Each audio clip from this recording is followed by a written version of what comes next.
یہ تو شرعی چیز تھی جو میں نے آپ کے سامنے وضاحت کر دی۔ اب دوسری چیز ہے اس ملک کے اندر ہمارے سامنے جو خدشات ہیں، ان خدشات کو ہم دور کیسے کریں۔ اس ملک کے اندر اب تک کے تجربات یہ ہیں کہ بہت سارے محاکم شرعیہ ہیں جہاں ان محاکم شرعیہ کے خلاف مقدمات دائر کر دیے گئے، ان کے لیے پریشانیاں آئیں کہ یہ امارت شرعیہ کی طرف سے جو محاکم شرعیہ چل رہے ہیں ہندوستان کے اندر، یہ ایک متبادل عدالت ہے، اور ہندوستان کے قانون کے مطابق کسی کو متبادل عدالت قائم کرنے کا یا چلانے کا اختیار نہیں ہے۔ یہ تلوار ہے جو ہمارے اوپر لٹک رہی ہے۔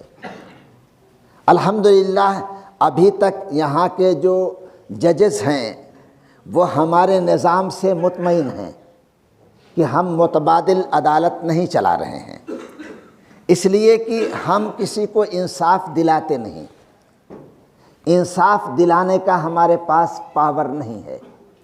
ہم تمام مسائل کو نہیں دیکھتے، ہم تمام مسائل کو سماعت کے لیے قبول نہیں کرتے، ہم یک طرفہ کوئی فیصلہ نہیں کرتے۔ یہ وہ خصوصیات ہیں جو عدالت کے لیے رکھی گئی ہیں، ان میں سے کوئی ایک چیز ہمارے پاس نہیں ہے۔ دو کام ہوتا ہے جج کا، ایک کام ہوتا ہے انصاف کا بتانا اور ایک کام ہوتا ہے انصاف کا دلانا۔ ہم ایک کام کرتے ہیں، دوسرا کام ہم نہیں کرتے، اس لیے ہم اپنے کام سے کسی وقت مایوس نہیں ہوتے۔ آدمی آتا ہے، ہم اپنا وقت متعین کرتے ہیں، پھر بھی ہم خوش ہیں کہ ہم نے اپنا وقت اللہ کے لیے رکھا ہے، اس کا اجر ہمیں ملے گا۔ دو فریق ہمارے پاس آتے ہیں، ہم ان کو شریعت کا حکم بتاتے ہیں، اپنی ثوابدید کے مطابق دونوں کو مطمئن کرتے ہیں، دونوں سے کہتے ہیں ہم اپنا آپ کا مسئلہ حل کر سکیں گے، نہیں حل کر سکیں گے، وہ ہماری بات مان لیتے ہیں، ہم خوش ہیں۔ ان میں سے کوئی ایک نہیں مانتا ہے اور کہتا ہے ہم آپ کی بات نہیں مانیں گے، ہم خوش ہیں۔ ہم نے اپنا کام کیا، شریعت کا حکم جتنا بتانا تھا ہم نے بتایا، اس کی سمجھ میں آئے نہ سمجھ میں آئے یہ اللہ تعالیٰ کی طرف سے ہے، ہمیں اجر پورا کا پورا ملے گا۔ ہم نے شریعت کا حکم بتا دیا کہ تمہارا یہ جو معاملہ ہے، اس معاملے میں شریعت کا حکم یہ ہے، اس پر تم عمل کر لو گے تو اللہ بھی راضی ہوگا، اللہ کے رسول راضی ہوں گے، دنیا بھی تمہاری بنے گی، آخرت بھی بنے گی۔ لیکن وہ ماننے کے لیے تیار نہیں ہے، وہ چلا جاتا ہے، ہمیں کوئی مایوسی نہیں۔ ہم نے اپنی محنت کی، کوشش کی، اپنی ذمہ داری کو ہم نے پورا کیا، اللہ نے اسے توفیق نہیں دی، وہ چلا گیا۔ کل اللہ توفیق دے گا، پھر ہمارے پاس وہ آ جائے گا۔ اس لیے ہمیں کسی مرحلے میں کوئی نا امیدی نہیں ہے، اس لیے کہ ہم نے اپنا مطمع نظر یہ نہیں رکھا ہے کہ ہم انصاف کو دلائیں گے، ہم انصاف کو صرف بتائیں گے کہ تمہارے اس نزاعی معاملے میں انصاف یہ ہے، حق یہ ہے۔ بالکل وہی کام جو اللہ کرتا ہے، اللہ کے رسول صلی اللہ علیہ وسلم سے اللہ نے کہا کہ الحق من ربکم، حق بات جو ہے اللہ کی طرف سے یہ ہے، فمن شاء فلیؤمن ومن شاء فلیکفر، جس کا جی چاہے مان لے اور جس کا جی چاہے نہ مانے۔ تو یہ متبادل عدالت نہیں ہے، اور نہ محکمہ شریعہ کے جو دستور ہمارا بنا ہوا ہے اس دستور میں کوئی متبادل عدالت ہے۔ اس لیے ہمیں بے فکر ہو کر کے کام کرنا چاہیے، لیکن کچھ چیزیں ضرور ہماری ہیں جن کو ہمیں نظر میں رکھنا چاہیے۔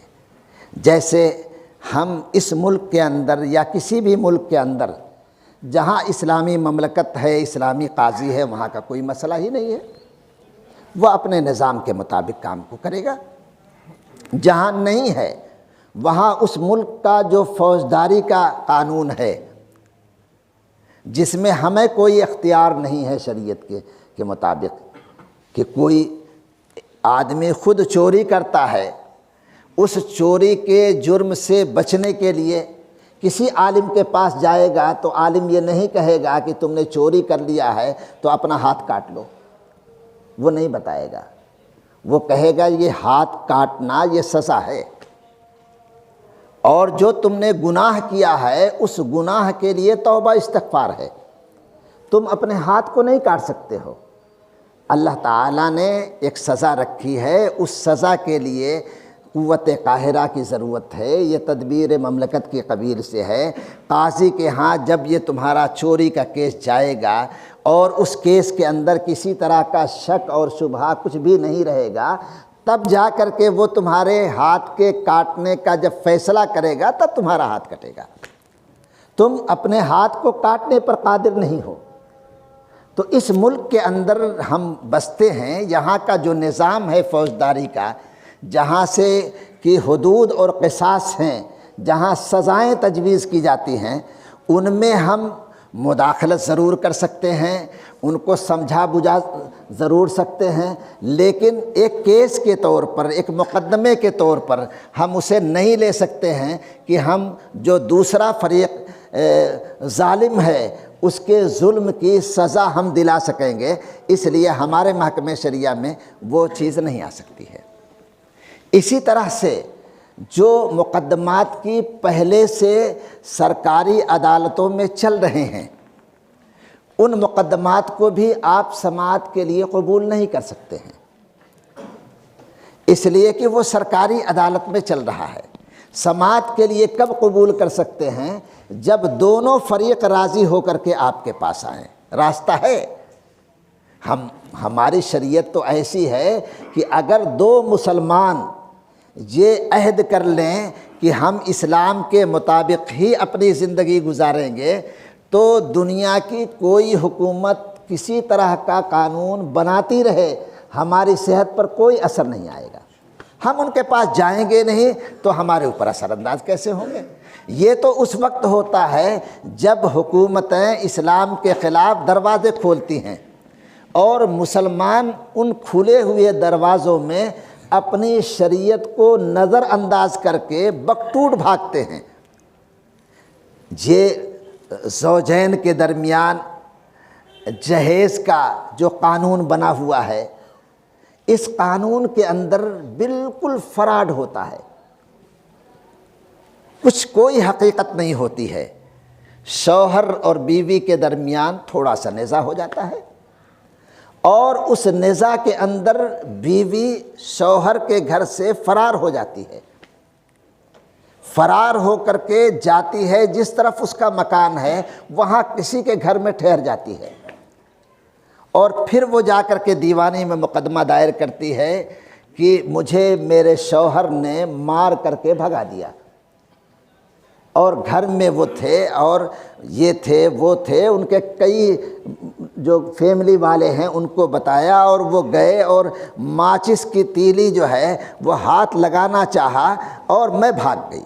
بس کیس کی بنیاد اتنی ہی ہے، اتنا فرضی کیس ہے، اور پھر وہ بھاگ کر کے گئی تو جہاں کہیں بیچ میں کوئی رشتہ کوئی بھی تعلق والا ہے اس کو اس نے گواہی میں ڈال دیا کہ یہاں میں ٹھہر گئی، کیس تیار۔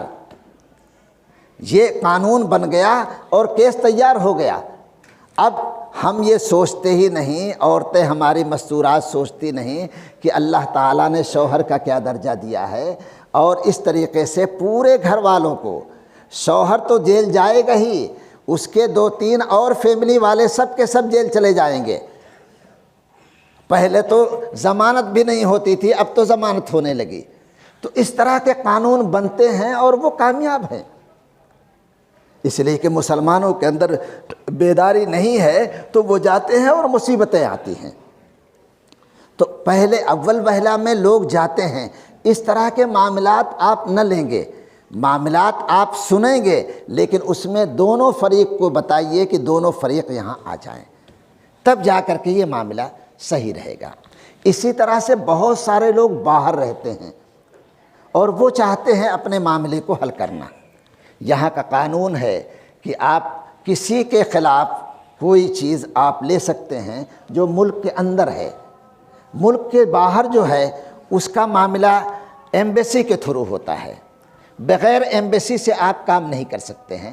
تو ان کو بتائیے، اس کا راستہ ہے کہ آپ ان کو بلائیے، دونوں فریق کو بلائیے کہ جو آدمی باہر رہتا ہے اس کا جو گارجین ہے، باپ ہے، بھائی ہے، وہ اس کی ذمہ داری لے لے، اگر شوہر باہر رہتا ہے کہ وہ محکمہ شریعہ میں ہم جو بھی معاملات کو طے کریں گے اس کی تکمیل کے لیے سارے کاغذات کو وہ وہاں سے دستخط کروا کر کے اور مکمل کر کے وہ بھیجے گا۔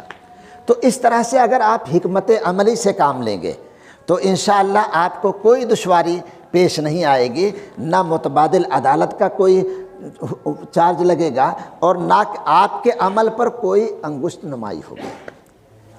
تیسری چیز یہ ہے کہ اس محکمہ شریعہ کے اندر آپ کو قوت نہیں ہے، طاقت نہیں ہے، لیکن آپ کے لیے اصول یہی ہے کہ آپ ہیئرنگ کریں، سماعت کریں۔ سماعت کے بغیر تحریر پر کوئی بھروسہ نہ کریں۔ آدمی جو تحریر دیتا ہے، کبھی کبھی آدمی لکھ کر کے لے آتا ہے، عرضی دعویٰ خود مرتب نہیں کرتا ہے، لکھ کر کے لے آتا ہے، آپ اسے بلائیے۔ آپ عدالت کا کام نہ کیجئے، آپ جو ہے وہ تھانے کا کام کیجئے۔ آپ کے ہاں دونوں نظام چل رہا ہے، ایک تھانے کا نظام ہے اور ایک عدالت کا نظام ہے۔ تھانے میں جب آپ جائیں گے تو وہ پہلے آپ کی بات سنے گا، اور بات سننے کے بعد وہ آپ کی درخواست لے گا اور آپ کو بتائے گا بھی، اور اس کے لیے دفعات خود متعین کرے گا کہ آپ جو بات بتا رہے ہیں اس کے اندر کیا کیا دفعات لاگو ہوں گی، اور اگر اس کے لائق نہیں ہے تو وہ بتا دے گا کہ بھئی سمجھوتا کر لو اور یہاں کوئی کام چلنے والا نہیں ہے۔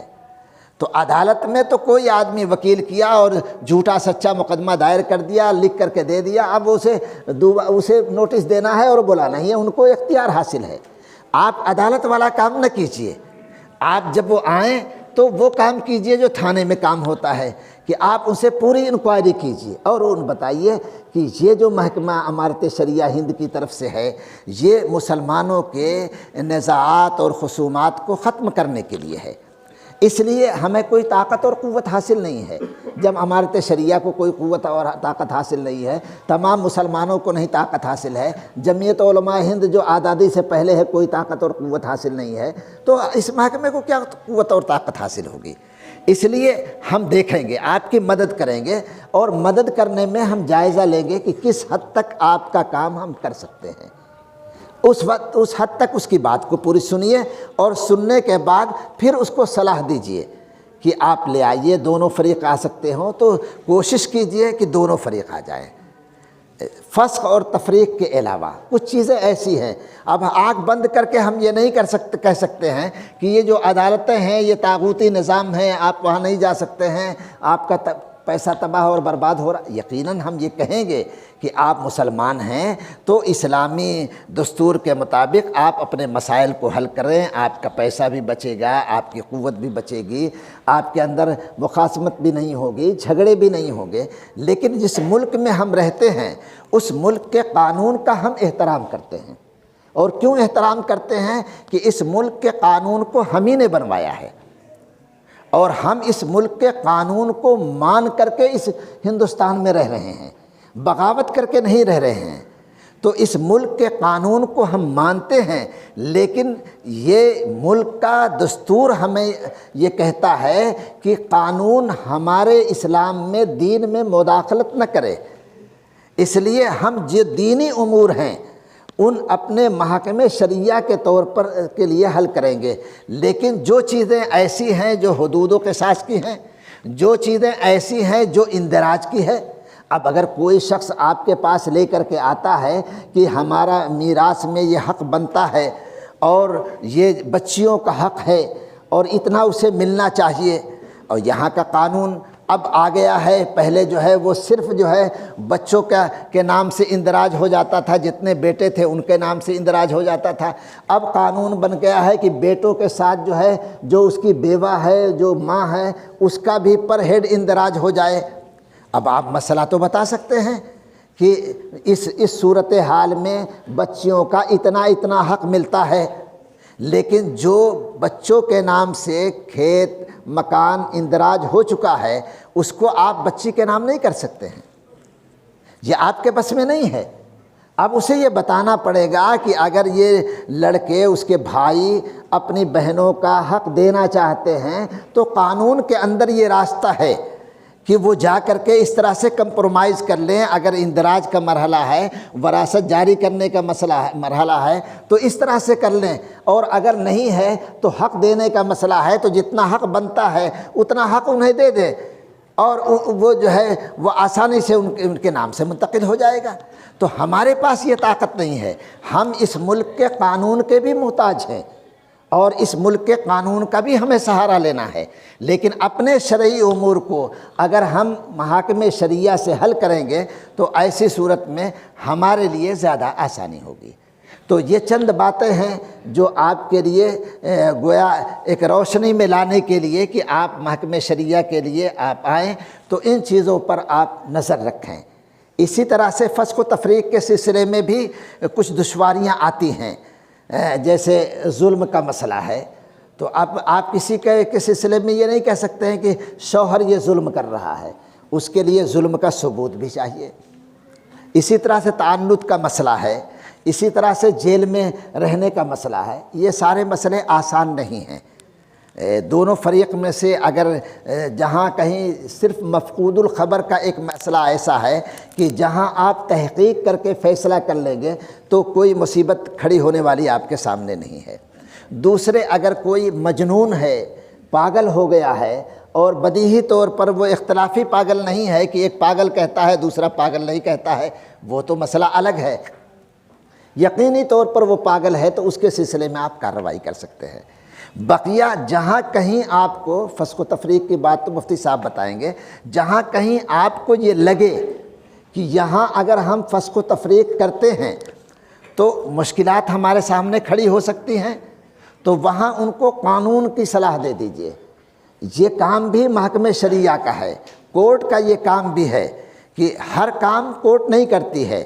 آپ کی اس کے اندر کوئی سبکی نہیں ہوگی کہ اگر آپ نے صلاح دے دیا کہ دیکھیے یہ کام ایسا ہے کہ ابھی نکاح ہوا اور تتکال طلاق کے لیے عورت چاہنے لگی، اب اس کے بعد جو ہے وہ فسخ نکاح کا مطالبہ کر دیا.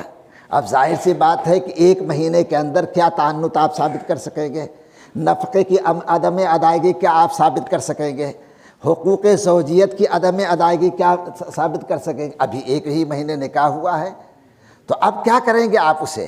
اب اسے صلاح دیجئے کہ دیکھو جو قانون ہمارے یہاں ہے وہی قانون دیوانی کے اندر بھی موجود ہے، ڈائیورس کا، کہ یہ فسخ نکاح کا قانون آج بھی پرسنل لا کے مطابق دیوانی کے قانون میں وہ موجود ہے. ہمارے ہاں بہت سارے کیسز ایسے آتے ہیں، ہم ان کو صلاح دے دیتے ہیں، بڑی پیچیدہ بھی ہوتے ہیں، دونوں طرف ایسے لڑاکو لوگ رہتے ہیں کہ اس لڑائی کے اندر اپنے آپ کو ڈالنے میں بڑی دقت آتی ہے کہ اب دونوں طرف ہے، مشکل میں ہم پھنس جائیں گے. تو اس میں نجات کا راستہ کہ ہمارا محکمہ بھی بدنام نہ ہو اور ہم جو ہے وہ اس سے آسانی کے ساتھ نجات حاصل کر سکیں، تو ان کو صلاح دے دیتے ہیں کہ آپ جائیے اور کسی اچھے وکیل کو پکڑیے، وہ ڈائیورس کا معاملہ رہے گا، وہاں آپ جو ہے نہ جہیز اتپیڑھن کا وہ کیجئے 498 کا، نہ جو ہے وہ نہ نفقے کا کیجئے، کوئی اس طرح کا مقدمہ دائر نہ کیجئے، بلکہ فسخ نکاح کا مقدمہ دائر کیجئے. تو وہ فسخ نکاح وہاں بھی 1 سال 6 مہینہ کم سے کم وہاں لگتا ہے اگر آپ پیروی کریں گے، ورنہ 1 سال لگ جائے گا، وہاں بھی گزٹ ہوتا ہے. سارے وہ چیزیں جو اسباب فسخ و تفریق آپ کو بتائے جائیں گے وہی اسباب فسخ و تفریق دیوانی کے اندر بھی ہیں، نوٹ ہیں، اور اسی کے مطابق وہ فیصلہ ہوتا ہے. پھر وہ آسانی سے ایک طرفہ فیصلہ کر دیں گے. اس کو اب آپ بتا دیجئے کہ شرعی طور پر چونکہ کسی کافر جج کا فیصلہ یہ شرعاً قابل قبول نہیں ہوتا ہے. جو ہماری دینی چیزیں ہوتی ہیں ان دینی چیزوں میں کسی کافر کا قول معتبر نہیں ہوتا ہے. وہ جج نہیں بن سکتا ہے، وہ حکم نہیں بن سکتا ہے، وہ ثالث نہیں بن سکتا ہے، اس کو ثالث ہم نہیں بنا سکتے ہیں. اس لیے ہمارے علماء نے یہ متفقہ فیصلہ لکھا ہے الحیرۃ الناجزہ کے اندر کہ اگر کوئی کورٹ کے اندر جاتا ہے غیر مسلم جج سے نکاح کو فسخ کراتا ہے تو شرعی طور پر وہ نکاح فسخ نہیں ہوگا. اسی بنیاد پر پھر محکمہ شرعیہ اپنے یہاں مقدمہ دائر کر لے اور اسے لے لے، اور وہ جو ہے ان چیزوں کو بنیاد بنائے اور 3 مہینہ 2 مہینہ وقت دے کر کے ان کو، تاکہ اس کے خلاف جو ہے جو مرافعہ ہے، جو اپیل ہے، اس اپیل کرنے کا وقت گزر جائے. تاکہ حکومت یہ نہ کہہ سکے کہ آپ نے جلد بازی کر دی اور اس کے بعد وہ مرافع اپیل دائر کر دے گا تو وہ وہیں اس کا فیصلہ رک جائے گا۔ آپ کو احتیاط سے کام لینی پڑے گی تاکہ وہ آپ کے خلاف کوئی چیز نہ ہو سکے، پھر آپ صلاح دے دیں گے تو وہ ڈائیورس کا جو ہے وہ فسخ نکاح ہو جائے گا۔